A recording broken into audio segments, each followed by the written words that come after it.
And we're back. All right, your display, things like your brightness and your clock.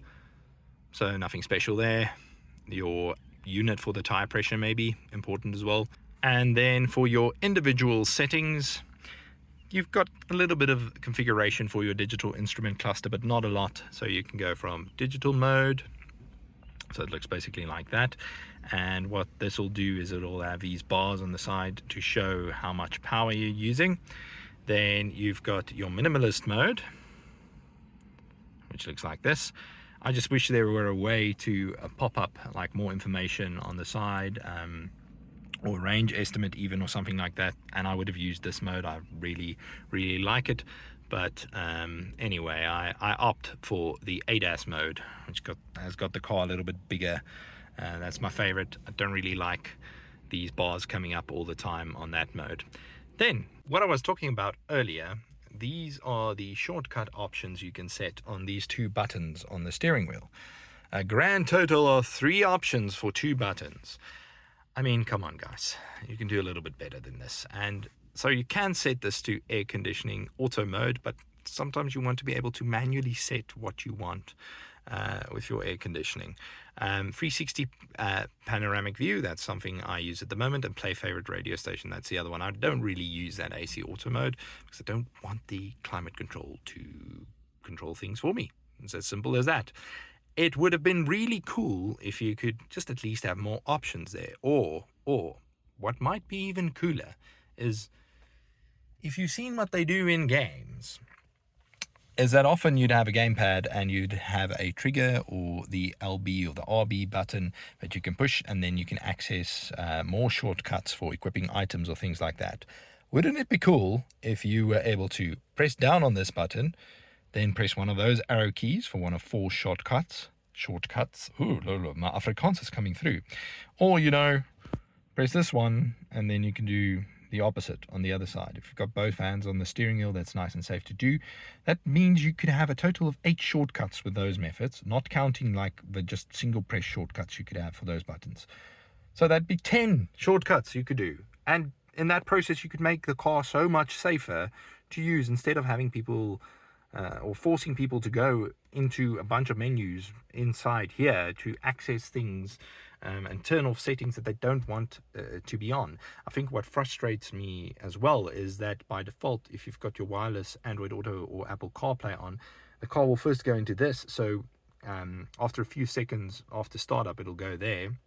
So then you have to go in here to get to those settings, or you have to do the shortcut button quickly. Okay, now at least I'm in the air conditioning, and now I can go and no wait, I'm out again. Oh wait, okay, I have to press here first. Okay, phew, now I can access my vehicle settings. I mean, come on, GWM, there's gotta be a better way to do this, honestly. I promise I still like the car, but I just wanted to show that that is a bit of a point of frustration. So wouldn't it have been cool if they were able to, you know, just give us more shortcut options? Please don't abandon us. Although I don't have much hope. There hasn't been like a major update in 3 years for these cars. But anyway, those are the system settings. Pretty much everything you can change there. All right, and you can also, I believe you can set a little bit, a few shortcuts here. It would be cool if you could change a few more things here. But what is interesting about this car is there is no way for the passenger, which can include my wife, she is not able to change the volume on that screen when Android Auto or Apple CarPlay is running. She has to either do it on my steering wheel, or she has to go out of Android Auto and then into the settings page and swipe down and then change the media volume there. I mean, how ridiculous is that as well? That's also another pretty stupid thing with the infotainment. I'm getting a little bit worked up, but I promise I still like this car, and I'll elaborate a bit more on that now, because I think we're done with the infotainment now. Let's get to driving the car actually a little bit, so that I can tell you some things that I like about the vehicle. One more thing before we hit the road. There's one little downside to this car. Previously it wasn't that big of an issue on budget electric cars, but it's become pretty standard on cars including things like the Geely E2. One of the things that's pretty cool about an electric car is because you don't need an engine, you can put in some extra storage space over here, and what they typically call a frunk or a fruit, a front trunk or a front boot. That's not the case with the Ora, unfortunately. It's also the case with some budget BYD models, but man, there seems to be at least a little bit of space for a little bit of storage there. Oh well, you just got the inverter and stuff there, place to put in your wiper fluid and your battery coolant. At least there's very little maintenance. All right, let's hit the road before the storm comes. I might need to put in a bit of a delay in our driving test. Okay, I'm gonna get in now.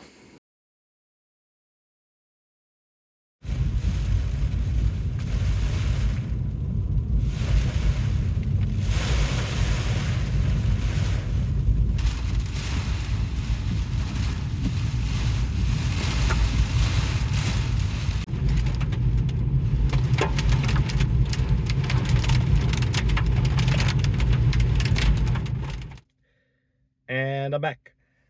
So it's been a few weeks since I recorded the first part of this review, and there was a hailstorm, a severe one, after I'd done the whole walk around and the interior and complaining about the software issues. So I couldn't get around to doing the driving part. But I have to say the driving dynamics in this car are quite good. The only real issue I've had is the tires, which are kitty tires. They're quite cheap Chinese tires. You do get really good Chinese tires as well, but they tend to slip quite a lot if you put your foot down on the accelerator, because there's a lot of torque. There's like 250 newton meters of torque in this car, and I think around 130 kilowatts, maybe slightly less. But yeah, it goes from 0 to 100 in about, I'd say, between 7.5 and 8 seconds in real life experience. But yeah, it does have launch control, the GT version, so that makes it a little bit more fun and achievable, and you won't necessarily spin the wheels every time, but normally it does spin the front wheels. So it's not rear wheel drive, which is a bit of a bummer, but of course that's not a standard feature. It's quite rare these days. You do get some new electric cars like the Geely E2, which is a budget car, which is quite rare for a budget car to have rear wheel drive, and yeah, that makes for some nice driving dynamics. But overall, I can't complain. This car is really comfortable. The seats are great. The fact that you can set the steering feel between like a sport mode, a comfort mode, and then a light mode, yeah, gives you a little bit of configurability for your particular driving style and preferences. So that's great. And overall, in all our experiences, some of which you may have seen on this channel, on our long distance trips to the Kruger, to Botswana, to KwaZulu-Natal, we've also been to parts of Limpopo, other parts of Limpopo, Polokwane. It's been really a fantastic car to own. There's nothing I can fault it on there, apart from the fact that there's no regen in cruise control, and this is a thing with budget EVs and plug-in hybrids. It's not exclusive to the GWM Ora. It feels like they just transferred the system they used in the Haval models, the hybrid, some of the hybrid models, or just the adaptive cruise control system in the petrol models, and just used it in the electric one, which is a bit dumb because yeah, there's lots of debates about whether it's better to just be in a cruise mode or have high regen on the highway. But yeah, overall I found there's many opportunities for regen on downhills, especially, and when you're approaching a car and you need to slow down, where it's just using brakes on adaptive cruise control. So I use an alternative system, and that is basically just switching off the adaptive cruise control whenever I see I'm approaching another car, just to use some of that regen, get some of that regen back. So that is a bit of a bummer. Would I recommend that you buy this car? New? Absolutely not. It's completely overpriced. I bought it used, with a significant discount, about a 40% discount over its price new. And even today, today, that might not be a good deal. Simply because you've got the Ora 5 coming to South Africa in July, and it's expected to be priced around 530,000 to 600,000 Rand, with similar range and some improvements in terms of software and features. Vehicle to load, importantly, it's got a lithium iron phosphate battery that's only available on the entry-level models on the Ora 3. But yeah, it's a bigger battery than on those ones. It's about the same size as the lithium ternary battery, the nickel manganese cobalt one in this one, but you can use all of it without worrying as much about the long-term life. Not that it's that big of a problem in this car anyway. I'd say you can buy it if you can find a good bargain on it for around 400,000 Rand or less. But yeah, don't be spending more on this car now. The Ora 5 is just going to beat it in on every front, and it makes sense that GWM is doing sort of a reset with the Ora brand, and the Ora 303 unfortunately is on its way out the team. I just hope, for the sake of the new Ora owners, that GWM provides better support for the vehicles, both from the technical side and like for parts and things like that. Look, we haven't had really big problems, but I've heard of other people that have had problems just because it's such a rare car. It's not sold in high volumes at all. And then, secondly, the software support. It needs to be better. They need to commit to helping people fix things that actually make the cars more dangerous to use on the road. Seriously, let people switch off lane keeping assist by default, because you have to swerve out for potholes sometimes, and then the steering wheel resists you, or gives you an alert. So yeah, those are just some of the South African realities, not really aligned with the European safety standards that they need to look at. Other than that, this car is fantastic in terms of safety, 5-star safety rating, all the airbags you need for that, and all of that is good. But please GWM, there's so many ways you can improve this car. Please don't abandon Ora 3 drivers in South Africa. Just ask us what you want. We'll give you some of our recommendations and see what's workable. But I don't have much hope for that, because let's be honest, I think we're less than 100 people in the country, and that's not a priority. So the Ora 5 is probably going to get priority. So I'd recommend going for that one if you want to buy new, and only the Ora 03 if you can get a bargain for under 400,000 Rand. But it's getting tight competition in the new space there as well. Anyway, that's all from us at Electric with this review of a GWM Ora 03. Yeah, and that's pretty much all I have to say. A little bit different from my usual videos, but it was fun. It's a great car. Overall, I don't have buyer's regret about it, but I definitely not recommend people buy it at this point, new and even used.